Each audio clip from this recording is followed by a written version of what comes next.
यह बात उस समय की है जब डॉक्टर बाबा साहब अंबेडकर कानून मंत्री के पद पर विराजमान थे। उस समय जब डॉक्टर बाबा साहब अंबेडकर इस देश के कानून मंत्री थे, उस समय अनुसूचित जाति का एक लड़का यह आईएएस की परीक्षा पास होकर कलेक्टर बन गया था। बाबा साहब को इस बात का पता चला। बाबा साहब को पता चला कि हमारे समाज का एक लड़का आईएएस परीक्षा पास होकर वो कलेक्टर बन गया है। बाबा साहब को इस बात पर गर्व हुआ, अभिमान महसूस हुआ। बाबा साहब ने अपने कार्यालय से ये मांग की कि उस कलेक्टर को बुलवाया जाए और बाबा साहब अंबेडकर जी से एक मुलाकात बाबा साहब अंबेडकर जी के घर पे तय हुई। इस कलेक्टर को यह संदेशा बाबा साहब अंबेडकर जी के कार्यालय से मिला कि बाबा साहब उनसे मिलना चाहते हैं। अब उस कलेक्टर को यह लगने लग गया कि बाबा साहब कानून मंत्री है और कानून मंत्री ने मुझे बुलाया है, शायद इनको मुझसे कुछ चंदा चाहिए होगा, कुछ थैली चाहिए होगी। यह कलेक्टर इस आशा से बाबा साहब अंबेडकर जी को मिलने गया कि बाबा साहब को शायद मुझसे कुछ चाहिए। बाबा साहब अपने घर पे दिल्ली के अलीपुर रोड के बंगलों पर पेपर पढ़ते हुए बैठे हुए थे। यह कलेक्टर उस समय बाबा साहब से मिलने आया। बाबा साहब ने पेपर पढ़ते पढ़ते उसको पेपर को हटाया। बाबा साहब ने देखा कि वो कलेक्टर बेटा, वो कलेक्टर बच्चा मुझे मिलने के लिए आया है। बाबा साहब ने पेपर बगल में रखा और उस कलेक्टर से कहा कि तुम अब नए नए कलेक्टर बने हो। कलेक्टर ने कहा कि जी मैं अभी कलेक्टर बना हूं। बाबा साहब ने कहा कि शासन ने आपको लाल बत्ती की गाड़ी दी होगी। कलेक्टर ने कहा हां मुझे लाल बत्ती की गाड़ी दी है। बाबा साहब ने कहा एक काम किया करो, हफ्ते में एक बार या 2 हफ्ते में एक बार जैसे आपको समय मिले, उस गाड़ी में बैठकर आप जिस बस्ती में रहा करते थे, जिस घर में आप रहा करते थे, उस बस्ती में एक बार उस गाड़ी में बैठकर चक्कर मार के आया करो। कलेक्टर ने कहा ठीक है, और बाबा साहब अपना पेपर पढ़ने में फिर बिजी हो गए।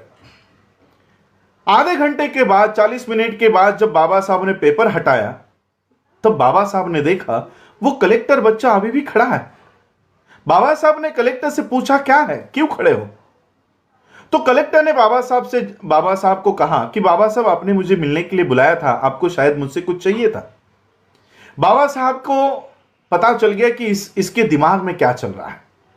बाबा साहब ने उस कलेक्टर को बिठाया और कहा कि आपको पता है मैंने आपको क्यों कहा कि आप जिस बस्ती में रहा करते थे, जिस चाली में रहा करते थे, वहां पर अपनी गाड़ी में बैठकर, लाल बत्ती की गाड़ी में बैठकर एक चक्कर लगाकर आया करो, ऐसा मैंने आपको क्यों कहा, पता है आपको? कलेक्टर ने कहा नहीं, मुझे नहीं पता कि आपने ऐसा क्यों कहा। बाबा साहब ने कहा कि जिस दिन तुम अपनी गाड़ी में बैठकर, लाल बत्ती की गाड़ी में बैठकर अपनी बस्ती में जाओगे, जैसे ही तुम्हारी गाड़ी उस बस्ती में प्रवेश करेगी, कुछ औरतें वहां पर रास्तों के ऊपर कपड़े धो रही होंगी। वो कपड़े धोते धोते तुमको देखेगी। तुम्हारी गाड़ी जैसे ही आगे जाएगी, कुछ औरतें वहां पर बर्तन मांज रही होंगी। वो बर्तन मांजते मांजते तुमको देखेगी। कोई गोबर लगा रही होगी, वो गोबर लगाते लगाते तुमको देखेगी। कोई झाड़ू मारते मारते तुमको देखेगी और यह सोचेगी कि कल तक ये लड़का हमारी बस्तियों में घुमा करता था, आज पढ़ाई लिखाई करके ये कलेक्टर बन गया।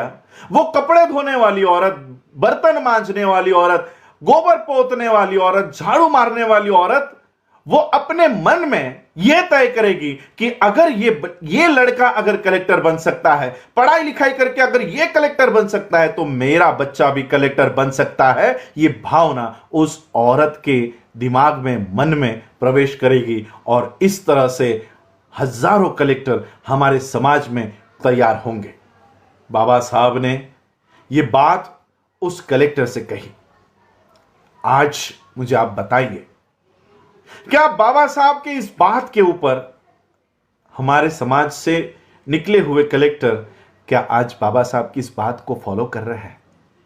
हमारे बस्तियों में से निकले हुए कलेक्टर, आईएएस ऑफिसर्स, आईपीएस, वकील, इंजीनियर, डॉक्टर, क्या फिर से कभी उस बस्ती में आए? बाबा साहब ने हम लोगों को जो शिक्षा का अधिकार दिया है, यह शिक्षा का अधिकार अपने परिवार के लिए नहीं दिया है, बाबा साहब ने इस शिक्षा का अधिकार अपने समाज का उत्थान करने के लिए दिया है और इसलिए बाबा साहब अंबेडकर जी के इस शिक्षा के अधिकार को प्राप्त करके जो लोग उस शिक्षा को अधिकार के प्राप्त करने के बाद अपने अपनी नौकरियों में और अपने अपने घरों में अगर जो कोई भी खुश होकर अपने परिवार तक सीमित इस शिक्षा का उपयोग कर रहा है तो वो बाबा साहब अंबेडकर जी का बहुत बड़ा दोषी है। और इसलिए बाबा साहब अंबेडकर जी ने कहा कि यह शिक्षा का अधिकार तुम्हारे परिवार के लिए नहीं है, यह तुम्हारे समाज के उत्थान के लिए है। यह एक बाबा साहब की अनकही बात आज भी बहुत सारे आईएएस आईपीएस डॉक्टर इंजीनियर और वकीलों को पता नहीं है कि यह शिक्षा का अधिकार, यह कलेक्टर पद, यह हमारे परिवार के लिए नहीं तो समाज के उत्थान के लिए है। यही आज के एपिसोड में आप सबसे बताने के लिए मैं आया हूं। आप लोगों ने मुझे सुना उसके लिए आभार। जय भीम, जय भारत, जय बुद्ध।